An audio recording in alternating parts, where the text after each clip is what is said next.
নমস্কার বন্ধুরা।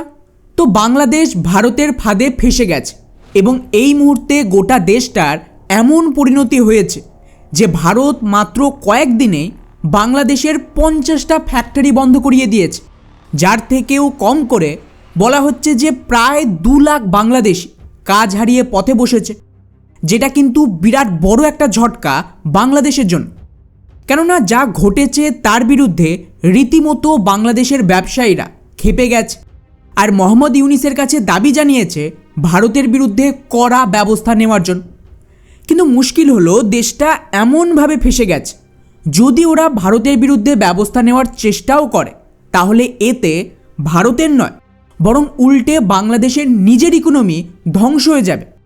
আর যদি ওরা ভারতকে না ঠেকায় তাহলে এগেন গোটা বাংলাদেশের ইকোনমি ভারতের কবজায় চলে আসবে এবং ভারত চাইলেই যে কোনো দিন বাংলাদেশকে অকেজো করে দিতে পারে।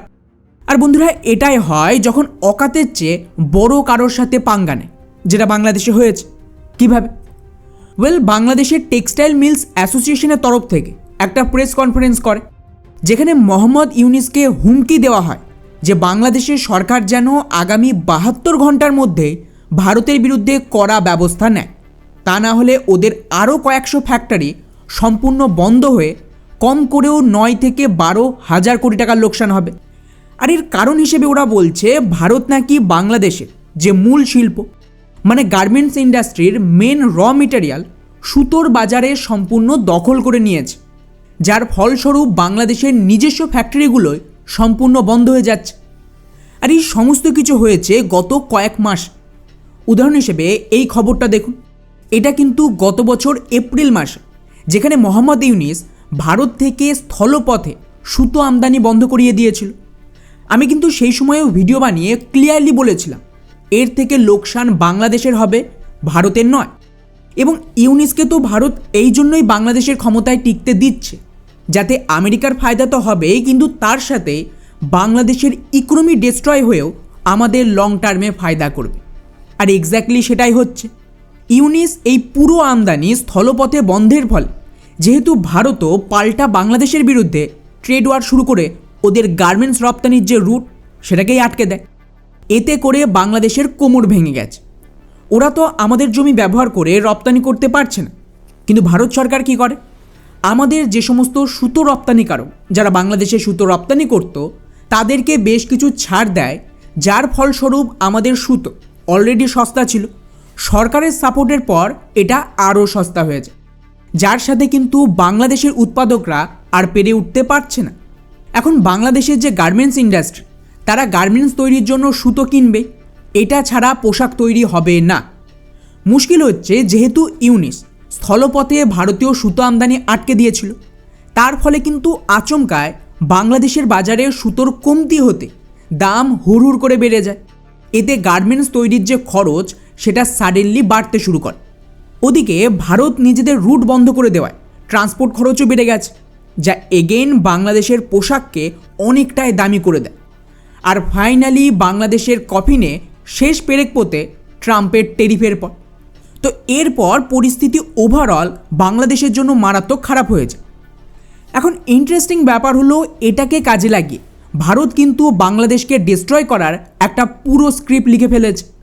ভারত সরকার কি করে?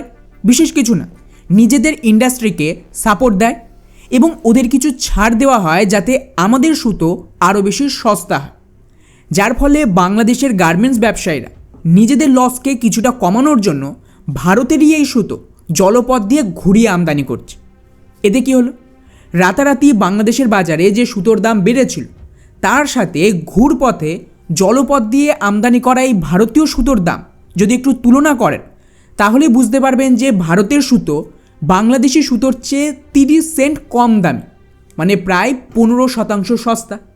মানে জাস্ট কল্পনা করুন যে অতিরিক্ত ট্রান্সপোর্টের খরচ যোগ করলে ভারতীয় সুতো বাংলাদেশে তৈরি সুতোর চেয়ে এতটা সস্তা হয়ে যাচ্ছে। এর কারণ আমাদের সরকারের সাপোর্ট আছে। ফলে বাংলাদেশের পোশাক ব্যবসায়ীরা, মূলত যে ছোট আর মাঝারি ব্যবসায়ী, তারা কি করছে, নিজেদের দেশের সুতোর বদলে ভারতের সুতো এত বেশি করে আমদানি শুরু করে এই ঘুরপথে যে এক বছরে মোটামুটি 137% গ্রোথ হয়েছে আমদানিতে, যার ফলে বাংলাদেশের পোশাক ব্যবসায়ীরা নিজেদের দেশে সুতো তো কিনছে না। এতে করে এক প্রকার বাধ্য হয়ে বাংলাদেশের সুতো ব্যবসায়ীদের লসে নিজেদের তৈরি সুতোকে বিক্রি করতে হচ্ছে, যাতে ওরা ভারতকে টেক্কা দিতে পারে। যার ফলে রীতিমতো 50টা ফ্যাক্টরি এই লস সইতে না পেরে বন্ধ হয়ে যায় এবং এখানে কাজ করা 2 লাখ কর্মচারী কাজ হারিয়ে পথে বসেছে। যার দরুন এখন বাংলাদেশের সুতো ব্যবসায়ীদের বক্তব্য, ভারতের সুতো আমদানিকে টেক্কা দেওয়ার জন্য হয় ইউনিস সরকার ভারতীয় সুতোর ওপরে ট্যারিফ চাপাক, না হলে ওদের সরকার থেকে অতিরিক্ত সুবিধা দেয়। কারণ যদি এমনটা না হয় তাহলে বাংলাদেশে বাকি যে কটা সুতোর ফ্যাক্টরি আছে তারাও বন্ধ হয়ে যাবে এবং বাংলাদেশের পুরো পোশাক শিল্প ভারতের কবজায় চলে আসবে। এক্ষেত্রে মনে করুন যে ভারত সাডেনলি সুতোর দাম বাড়িয়ে দিল বা রপ্তানি আটকে দিল, সেক্ষেত্রে কিন্তু বাংলাদেশের পুরো গার্মেন্টস রপ্তানি বন্ধ হয়ে যাবে। আর গার্মেন্টস শেষ মানে বাংলাদেশের ইকোনমিও শেষ। এখন প্রশ্ন দাঁড়াচ্ছে যে তাহলে বাংলাদেশের সরকার বা মোহাম্মদ ইউনিস ভারতের বিরুদ্ধে কড়া ব্যবস্থা নিচ্ছে না কেন? তাহলে তো সমস্যা মিটে যাবে। যেটা আমি শুরুতেই বলেছিলাম, ওরা এখন এমন জায়গায় পৌঁছে গেছে যে আমাদের ওপর কড়া ব্যবস্থা নিলে বাংলাদেশ নিজেই ধ্বংস হয়ে যাবে। কেননা মনে করুন যে ইউনিস ভারতীয় সুতো আমদানিতে ট্যারিফ চাপালো বা আমাদের আমদানি সম্পূর্ণ থামিয়ে দিল, কিন্তু যদি এমনটা ওরা করে তাহলে বাজারে সুতোর কমতির কারণে বাংলাদেশের যে দেশীয় সুতো তার দাম আরও বাড়বে। কারণ এটা একটা বেসিক ইকোনমিক্স যে বাজারে যদি ডিমান্ড বেশি থাকে কিন্তু সাপ্লাই কম থাকে তো অটোমেটিক্যালি দাম বাড়বে। এটা বাংলাদেশের ক্ষেত্রেও হবে। এর ফলে বাংলাদেশের পোশাক ব্যবসায়ীদের দামি সুতো কিনতে হবে। এক্ষেত্রে কিন্তু ওদের যে তৈরি পোশাক সেটাও অনেকটা দামি হয়ে যাবে, কারণ র মেটেরিয়ালস দামি, তাই ওই র মেটেরিয়ালস দিয়ে তৈরি পোশাক আরও দামি হবে। এখন অলরেডি ভারতের রুট তো বন্ধ, ইনফ্লেশন চরমে, আর আমেরিকার ট্যারিফের জন্য বাংলাদেশের গার্মেন্টস অনেকটা দামি হয়ে গেছে, তাই কাস্টমার পাওয়া যাচ্ছে না। আপনাদের আমি খবরও দেখিয়েছিলাম বাংলাদেশের মিডিয়ারে যে কিভাবে ওদের রপ্তানি লাগাতার গত 3 থেকে 4 মাস ধরে কমছে। তাই যদি এগেন এই পরিস্থিতিতে বাংলাদেশের পোশাক আরও বেশি দামি হয় তাহলে তো বিক্রিই হবে না। উল্টো দিকে যদি ভারতকে দেখেন, যেহেতু আমাদের দেশে সুতো অলরেডি সস্তা, তো আমাদের যে পোশাক ব্যবসায়ী তারা কিন্তু এই সস্তার সুতো আর ভারতের সহজ ট্রান্সপোর্টের কারণে আন্তর্জাতিক বাজারে বাংলাদেশের তুলনায় অনেকটা সস্তায় পোশাক রপ্তানি করতে পারবে। এমন অবস্থায় আপনাদের কি মনে হয় বিদেশি কাস্টমার বেশি দাম দিয়ে বাংলাদেশ থেকে কিনবে না ভারত থেকে? উপরন্তু আপনাদের মাথায় রাখতে হবে এখানে কিন্তু চায়নাও রয়েছে, ওরাও ডাম্পিং করছে। ফলে ওভারঅল মোদ্দা কথা হলো বাংলাদেশ এত বছর টিকে ছিল একটাই কারণ, যে ওদের দেশের তৈরি পোশাক অনেক বেশি সস্তা, তাই গোটা বিশ্ব বাংলাদেশ থেকে কিনত। সেটাই যদি এখন না থাকে তাহলে কেউ বাংলাদেশ থেকে কিনবে কেন? উল্টো দিকে ভারত সরকার ট্রাম্পের ট্যারিফের জন্য ভারতীয় ইন্ডাস্ট্রি, যার মধ্যে কিন্তু এই গার্মেন্টসও রয়েছে, তাদের জন্য অতিরিক্ত ইনসেন্টিভ দিচ্ছে যাতে আমাদের মাল সস্তা হয় আর বিশ্বের বাকি দেশের বাজারও ভারত দখল করতে পারে।